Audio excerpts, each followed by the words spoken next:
ಸಚಿವ ಸ್ಥಾನ ಕೈ ತಪ್ಪಿರುವುದರಿಂದ ನರಸಿಂಹ ಕ್ಷೇತ್ರದ ಹಿರಿಯ ಶಾಸಕ ತನ್ವೀರ್ ಸೇಠ್ ತೀವ್ರ ಅಸಮಾಧಾನಗೊಂಡಿದ್ದಾರೆ.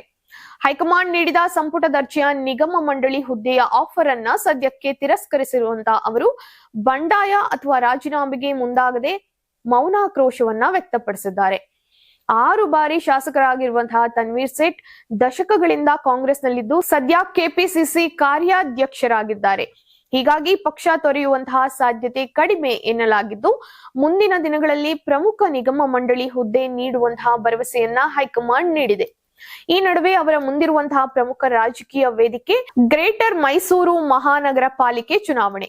ನರಸಿಂಹರಾಜ ಕ್ಷೇತ್ರದ ಸುಮಾರು 21 ವಾರ್ಡ್ಗಳಲ್ಲಿ ಸೇಟ್ಗೆ ಸಂಘಟನಾತ್ಮಕ ಹಿಡಿತವಿದ್ದು, ಅಭ್ಯರ್ಥಿಗಳ ಆಯ್ಕೆ, ಕಾರ್ಯಕರ್ತರ ಸಮನ್ವಯ ಹಾಗೂ ಮತ ಕ್ರೋಢೀಕರಣದಲ್ಲಿ ಅವರ ಪಾತ್ರ ಪ್ರಮುಖವಾಗಲಿದೆ. ಪಾಲಿಕೆ ಚುನಾವಣೆಯಲ್ಲಿ ತಮ್ಮ ಬೆಂಬಲಿಗರಿಗೆ ಅವಕಾಶವನ್ನ ಕಲ್ಪಿಸಿ ಶಕ್ತಿ ಪ್ರದರ್ಶಿಸುವ ಮೂಲಕ ರಾಜಕೀಯ ಪ್ರಾಬಲ್ಯವನ್ನ ಮರುಸ್ಥಾಪಿಸುವುದು ಸೇಠ್ ಅವರ ಮುಂದಿನ ನಡೆ ಎನ್ನಲಾಗಿದೆ. ಸಚಿವ ಸ್ಥಾನ ಕೈ ತಪ್ಪಿದರೂ ಪಾಲಿಕೆ ಚುನಾವಣೆ ಮೂಲಕ ತಮ್ಮ ಪ್ರಭಾವವನ್ನ ಸಾಬೀತುಪಡಿಸಲು ಅವರು ಮುಂದಾಗುವಂತಹ ಸಾಧ್ಯತೆ ಇದೆ.